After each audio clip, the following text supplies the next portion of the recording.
Halo, selamat pagi anak-anak. Hari ini kita akan melanjutkan pembelajaran kimia kita di bab terakhir yaitu tentang koloid.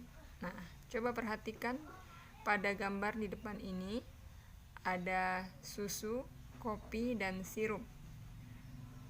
Yang kita tahu semuanya ini adalah cairan. Tapi dalam kimia, cairan itu dibedakan. Ada yang disebut dengan suspensi, ada yang disebut dengan larutan, dan yang disebut dengan koloid. Pembahasan kita hari ini mengenai koloid. Nah, jadi untuk membahas koloid, kita akan membedakannya dengan suspensi, yang contohnya itu hari ini kita buat kopi. Sirup, ini adalah sebagai contoh dari larutan. Jadi kita akan bedakan kira-kira bedanya koloid, suspensi, dan larutan apa dari ketiga contoh ini. Dan kita akan tahu dari ketiga contoh ini apa sih koloid itu, ya.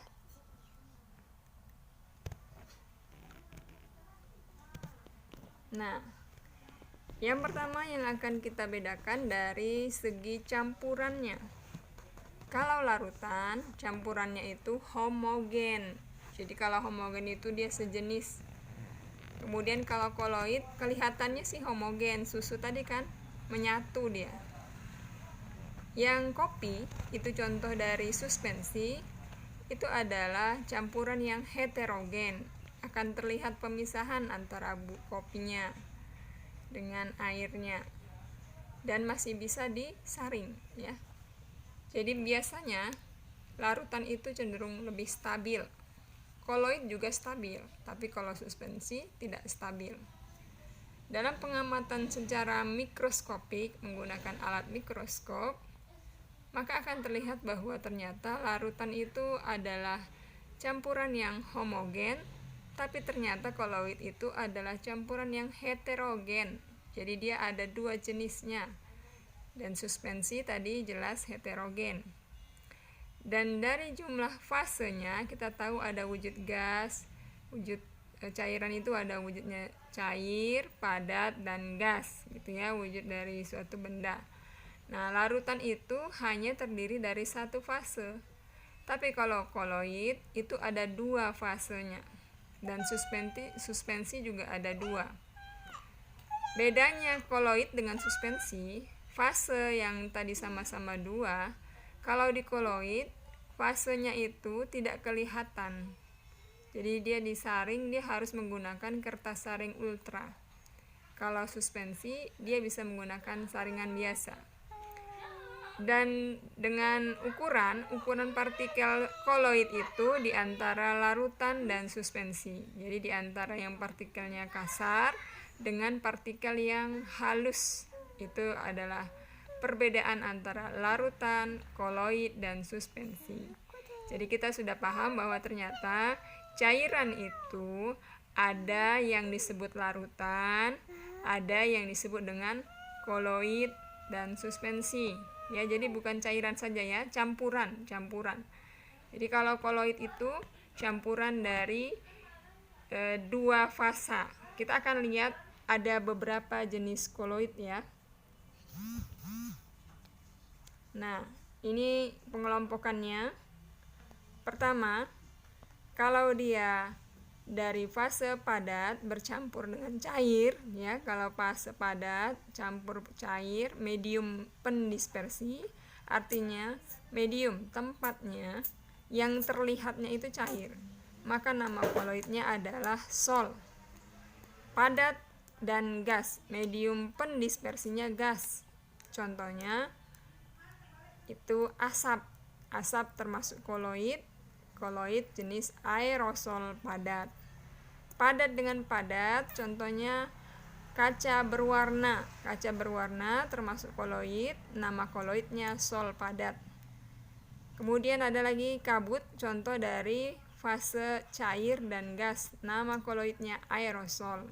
Kemudian yang paling banyak kita temukan contohnya emulsi.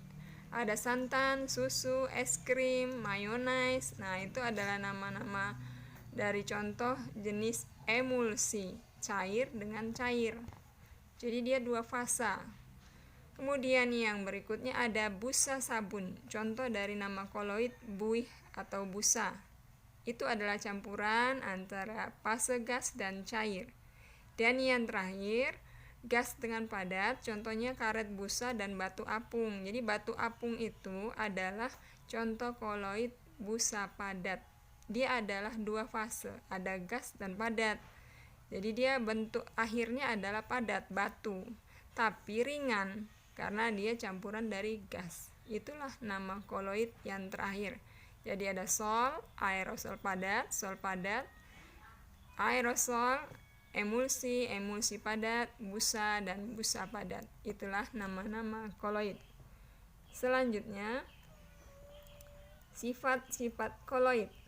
Yang pertama disebut dengan gerak Brown, yaitu gerak zigzag, gerak acak yang membuat kestabilan pada zat yang disebut dengan partikel koloid. Jadi cenderung campuran dari koloid itu bersifat stabil, ya. Contohnya susu, contohnya santan, itu tidak akan mengendap ke bawah karena dia sifatnya stabil. Ya. Kemudian contoh yang kedua, sifat yang kedua adalah efek Tyndall. Efek Tyndall ini adalah gejala penghamburan cahaya oleh partikel koloid. Jadi cahaya itu akan dihamburkan oleh partikel koloid. Kita lihat contohnya di sini antara larutan, misalkan teh manis dengan susu. Maka pada teh manis, cahaya dari senter akan diteruskan dan berkas cahayanya tidak terlihat.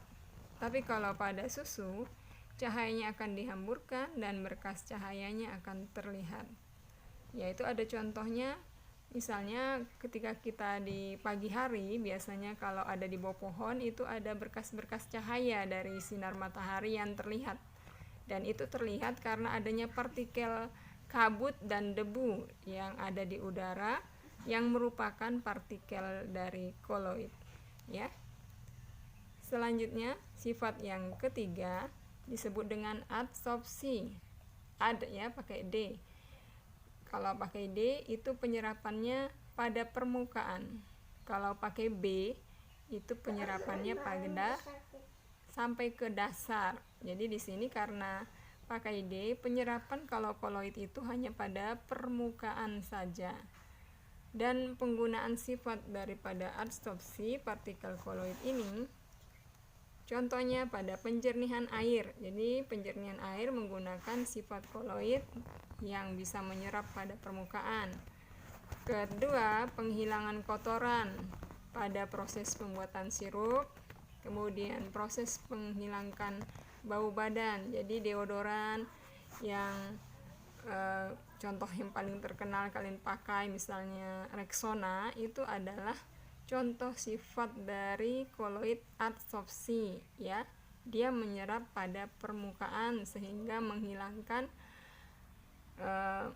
kuman-kuman dari keringat yang dikeluarkan oleh badan, ya. Kemudian penggunaan arang aktif itu juga merupakan contoh dari sifat adsorpsi. Yang berikutnya, sifat koagulasi atau penggumpalan koloid. Ini akan banyak dimanfaatkan, ya, pada kehidupan sehari-hari. Ini contohnya pembentukan delta, pembuatan tahu, penjernihan air sungai, pembuatan yogurt, dan pengolahan asap atau debu serta